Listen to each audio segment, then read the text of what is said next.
All right, ladies and gentlemen, welcome back to the channel. I hope you guys are having a great night. It's currently, it's Wednesday night. I resume spring break classes, or I'm not on spring break tomorrow. This is my last night of spring break. So I hope you guys are having a much better night than me. I do upload videos every single day. I try to do at least one Rockets video, at least one NBA video. Today, I think I just am going to upload a whole bunch of videos. But I wanted to talk some Chicago Bulls because there are some Chicago Bulls news. And in the second half of the season, I am trying to talk a lot more Chicago Bulls. So this video, as I'm sure you can probably tell from the title, is about the Chicago Bulls trade deadline plans.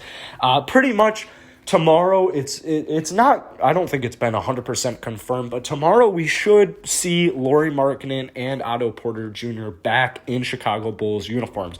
This is great because I swear, well, first off, Lauri has played in 12 games this season. He's been balling out in the 12 games. He's averaging career highs in points, and he's averaging career highs in field goal percentage, but he's only played in 12 or 14 games. I want to say it's only 12. Otto Porter Jr., I feel like, and this is going to be a joke, guys. This is a joke for those of you who aren't subscribed to me already, but I feel like he's played 12 games as a Chicago Bull, so I'm very excited for Otto Porter Jr. to come back. I've done a couple Otto videos where we're talking about possible buyouts, possible trades. We'll actually talk about that later in today's video, but I do just want to get through some quick Bulls news. I mean, Patrick Williams been training in LA. I thought that was kind of cool, but this is what's the biggest news. The Chicago Bulls are no longer itching to make a move at the trade deadline. This was something that a lot of Bulls fans were kind of curious about. You guys know I live here in Chicago.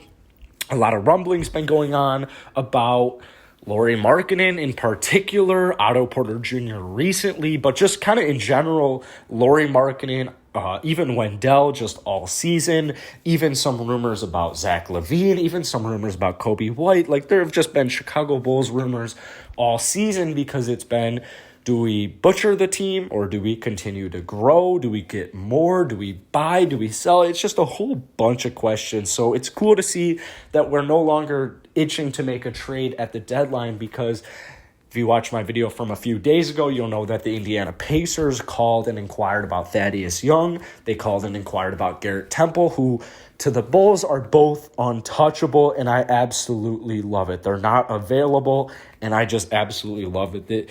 If you want an in-depth opinion on if you want a video on an in-depth opinion on Garrett Temple and Thaddeus Young and kind of what they've given the Bulls, go watch my video from a few days ago. But just, guys, these are two really solid veterans, especially Thaddeus Young as of late. And I mean, honestly, that's not even true because Garrett Temple as of late too. But just all season, these guys are cheap. They provide impact. They provide value. It's just been great. They've been exceptional veteran players. And I really think the Chicago Bulls team will make the playoffs or at least be right there. So these are two veterans. They've been in the playoffs. They know what it takes. And it's just it's a great leadership role. So unfortunately, I don't have any Otto Porter Jr. news regarding a possible buyout, regarding a possible trade. It seems like from my videos, a lot of Bulls fans are open to the idea of both possibly either, trading away Otto or buying Otto out.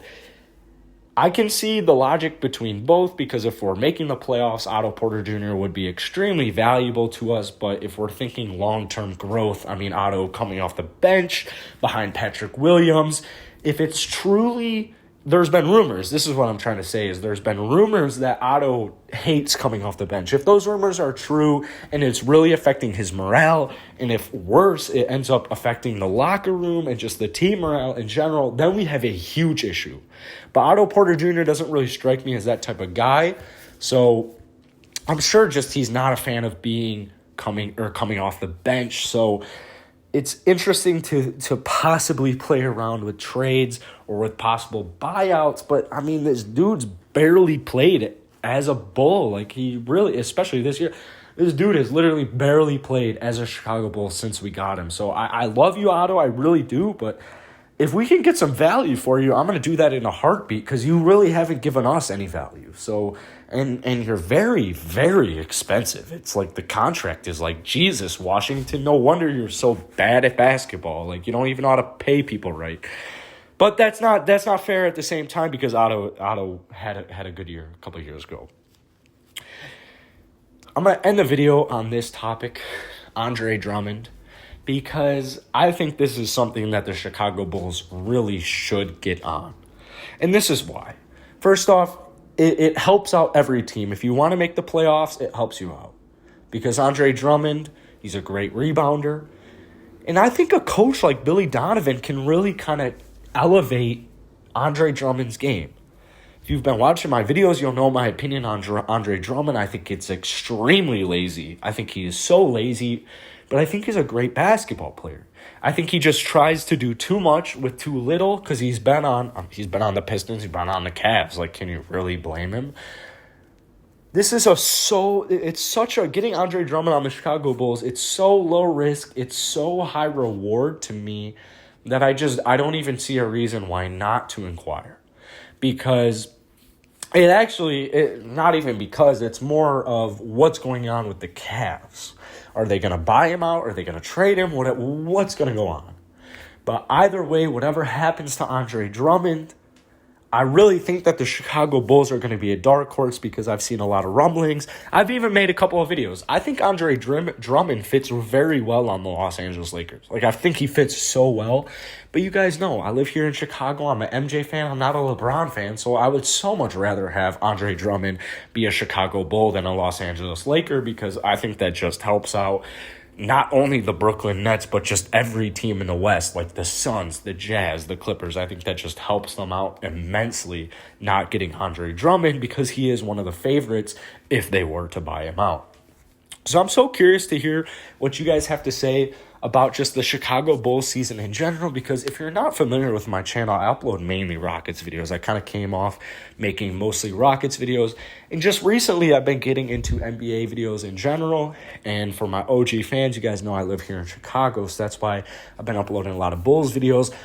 But the Bulls videos I've been uploading, they've been doing very well, and I go and I look online, I look on YouTube, and I type in Chicago Bulls news, Chicago Bulls rumors, and there's just nothing there. Like, there's literally nothing there. There's, like, 2 YouTubers who do this, like, every now and then there's, like, you know, your occasional big man YouTuber who has no idea what he's talking about, hops on to make a video about, like, Zach LaVine for clicks, and it's just so evident that he has no idea what he's talking about. So if you guys want to see more Chicago Bulls videos, let me know in the comments down below, and I would be happy to make more Chicago Bulls videos, which I'm actually probably going to just do regardless. So hit that like button, hit that subscribe button. Peace.